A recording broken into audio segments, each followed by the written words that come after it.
Kemudian Nabi pesan juga, jaga-jaga kamu dengan benda-benda baru. Berhati-hati kamu dengan perkara-perkara baru.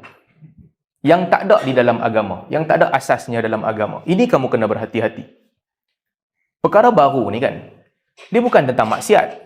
Kalau maksiat, orang tahulah maksiat tu memang tak baik. Semua orang tahu maksiat tak baik. Bahkan orang yang buat dosa sekalipun, dia buat dalam keadaan dia tahu maksiat tu tak baik. Bukan tentang itu. Tapi Nabi SAW nak sebut, setelah aku ceritakan kepada kamu, agama kamu mesti diambil daripada sini, jaga-jaga dengan benda-benda lain yang baru datang dan baru masuk. Dalam riwayat lain Nabi SAW sebut, man ahdatha fi amrina hadha ma laysa minhu fahuwa raddun. Sesiapa yang mendatangkan ataupun menciptakan sesuatu yang tidak ada di dalam agama kami ini, maka itu tertolak. Di sini Nabi SAW tutup pintu pula. Tadi aku dah buka pintu dah. Ikut Al-Quran, ikut sunnah. Tapi kamu kena berhati-hati tentang satu perkara yang tidak ada di dalam agama ini. Itu jangan kamu ikut. Kerana segala yang tidak ada asal usulnya di dalam agama ini, itu namanya bid'ah. Dan setiap yang bid'ah itu sesat, dan setiap yang sesat itu di neraka. Sebab itulah kalau kita tengok tuan-tuan kan, kita baca hukum hakam fiqh, kita belajar hukum hakam fiqh, kita akan dapati semua mazhab dalam semua amalan, mereka cuba nak menunjukkan bahawa sunnah Nabi macam ni lah. Walaupun mereka berbeza pandangan. Sebelum kita nak masuk pasal ajaran sesat ni, kalau kita tengok mazhab-mazhab dalam Islam, meskipun mereka berbeza pandangan, tapi semua ulama akan klaim yang ruh sunnah berada dengan amalan kami. Kenapa sebahagian mazhab mereka tak mau baca kunut dalam solat subuh? Sebab sampai hadis kepada mereka bahawa Nabi hanya kunut sebulan sahaja. Lepas tu Nabi tak kunut dah. Kenapa sebahagian mazhab pilih untuk, mazhab Syafi'i terutamanya, pilih untuk baca kunut dalam solat subuh? Sebab ada hadis daripada Anas bin Malik yang Nabi SAW baca kunut semayang subuh. So kaedah Imam Syafi'i, bila ada sahabat sebut, ini didahulukan. Yang bantah tu mungkin mereka tak nampak. Tapi ada orang sebut, aku amalkan.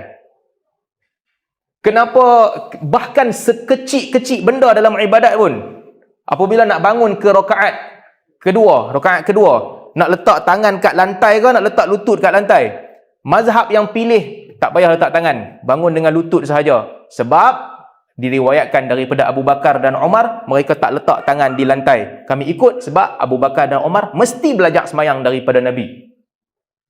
Mazhab yang kata tak, letak tangan di lantai baru bangun, sebab ada hadis Malik bin Huwairis kata Nabi SAW pernah solat dan dia tengok dalam keadaan letak tangan di bawah dan bangun. Jadi apa sahaja hukum yang ada dalam mazhab-mazhab ni, semua ulama akan cuba tunjukkan mereka sedang beramal dengan apa yang dituntut oleh Al-Quran dan sunnah Nabi SAW. Walaupun bab yang kadang-kadang kita duk beza pandangan apa semua ni kan, ada orang kata yang ni sunnah, ada orang kata yang ni bid'ah. Semua mazhab, kalau kita tengok alasan mereka, mereka akan cuba nak ikut sunnah. Pasal apa ada mazhab baca Fatihah, Bismillah baca pelan? Sebab ada hadis yang para sahabat dengar, kami dengar bacaan pertama selepas takbir Nabi adalah Alhamdulillahirabbil alamin. Kenapa mazhab lain pula baca Al-Fatihah kuat, Bismillah kuat? Sebab ada sahabat meriwayatkan bahawa Nabi SAW baca Bismillah dengan suara yang kuat. Kalau kita panjangkan sikit isu ni kan, contoh, orang duk bincang, baca Al-Quran sampai ke tak sampai dekat orang mati? Contoh, orang bincang. Bagi yang kata tak sampai. Sebab apa yang kata tak sampai? Sebab amalan itu tidak pernah dicontohkan oleh Nabi SAW. Nabi suruh ganti puasa, tapi Nabi tak suruh ganti solat. Dan Nabi tak suruh baca Al-Quran. Maka sebab tu tak boleh. Bagi mazhab yang kata sampai amalan tu kepada orang mati, mereka kata apa?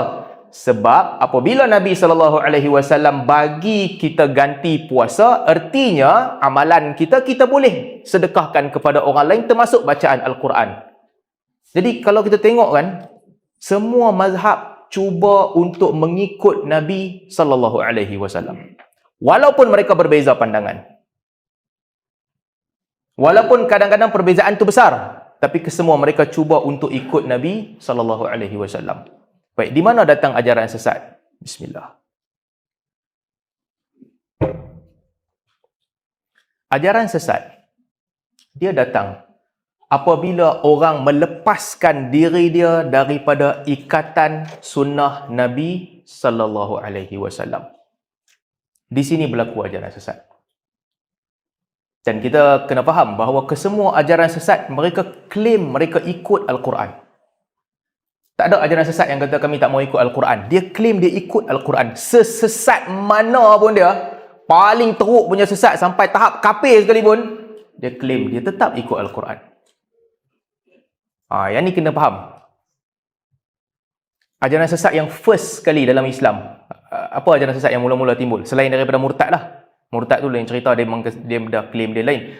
Ajaran sesat yang pertama, kalau tuan-tuan ikut kuliah saya 2-3 minggu lepas, kuliah sirah, adalah Khawarij. Khawarij.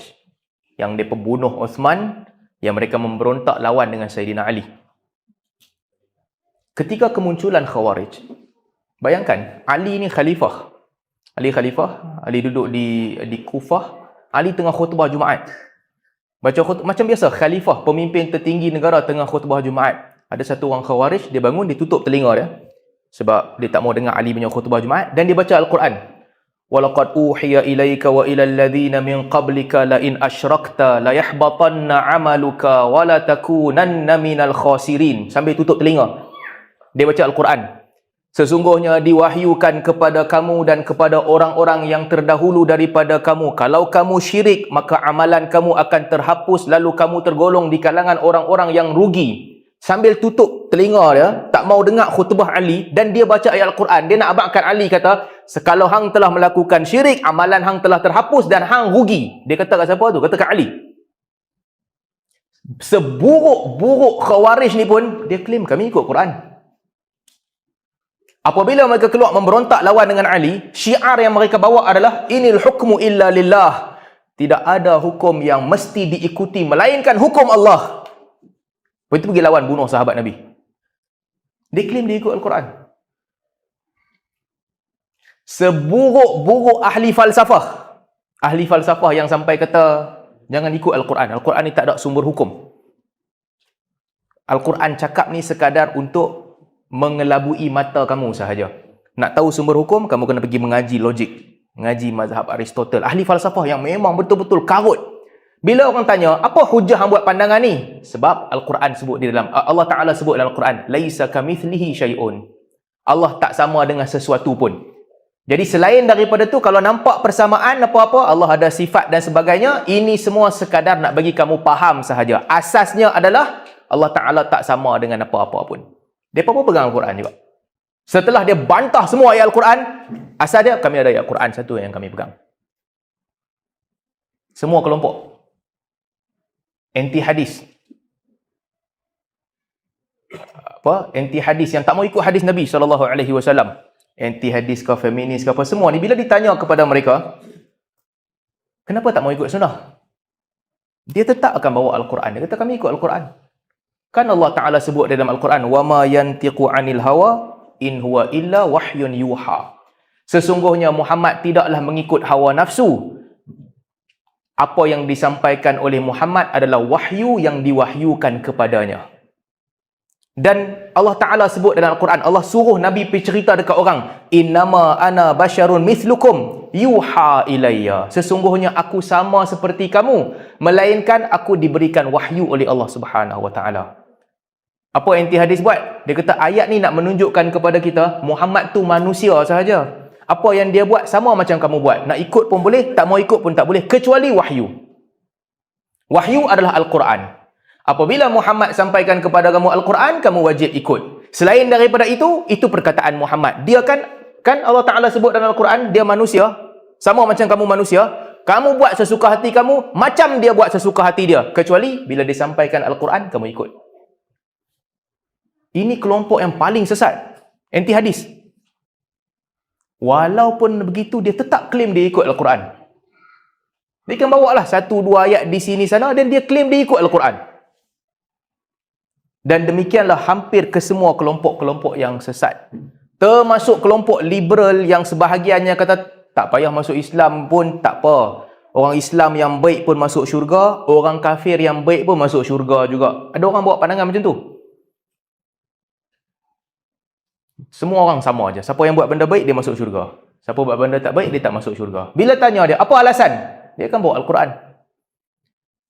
Allah Ta'ala sebut, innal ladzina amanu wal ladzina hadu wan nasara was sabiina man amana billahi wal yaumil akhir wa amila salihan falahum ajruhum 'inda rabbihim wala khaufun 'alaihim wala hum yahzanun.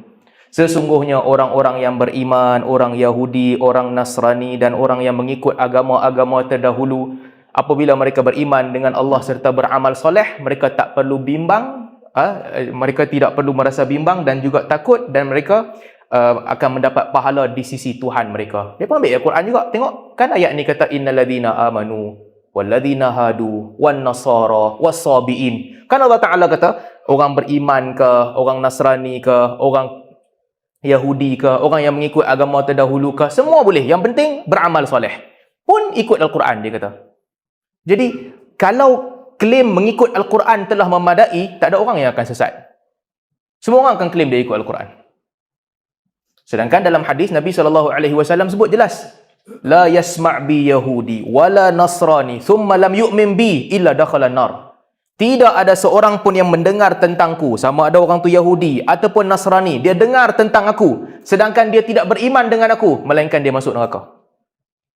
Sedangkan Nabi SAW sebut. Jadi semua. Ini saya cerita pasal aliran sesat yang melampau-lampau. Kadang-kadang aliran sesat yang kecil-kecil je. Kalau tuan-tuan mungkin akan jumpa sebahagian orang, bila kita jumpa dia tanya apa siapa tak semayang. Ini syariat je. Semayang ni orang syariat biasa. Tapi bila dia sampai tahap atas sikit, dia sampai tarikat ke, hakikat ke, makrifat, semayang tak payah dah.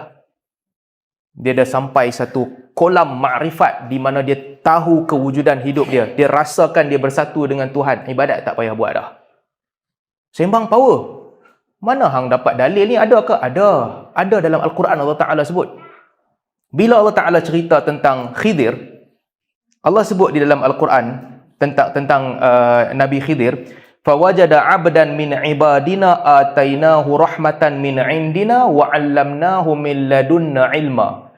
Apabila Musa dah berjalan jauh sehingga dia berjumpa dengan salah satu di antara hamba-hamba kami yang kami kurniakan rahmat kepadanya, wa 'allamnahu min ladunna ilma, dan kami ajarkan kepadanya ilmu. Sebagaimana Khidir ada ilmu laduni yang special Allah Ta'ala bagi, dia sampai satu level, dia tak payah ikut Musa dah. Demikian juga kami bila masuk tarikat, kami sampai tahap makrifat ke apa-apa, tak payah nak ikut dah syariat, kami dah berlepas diri daripada syariat. Bukan tak ada. Famous aliran begini. Sebahagian orang tak pernah nampak kat masjid pun, sembahyang Jumaat pun tak pergi, sembahyang fardu pun tak pergi. Tapi sembang beragama bukan main power lagi. Kami tarikat memang macam ni. Kita pergi umrah, dia punya kepercayaan malam-malam Kaabah main melawat dia. Ada? Kaabah main kat dia. Tapi kalau tanya dalil, semua orang akan kata Al-Quran ada. Siapa sahaja kita jumpa orang-orang yang sesat, mereka tak tolak Al-Quran. Mereka tak tolak. Macam-macam aliran, kesemua dia claim dia pegang dengan Al-Quran. Jadi, jalan untuk selamat daripada ajaran sesat dan cara untuk screen dan mengenal ajaran sesat adalah lihat apa kata Nabi SAW. Lihat tafsiran itu kena ataupun tidak dengan tafsiran Nabi SAW.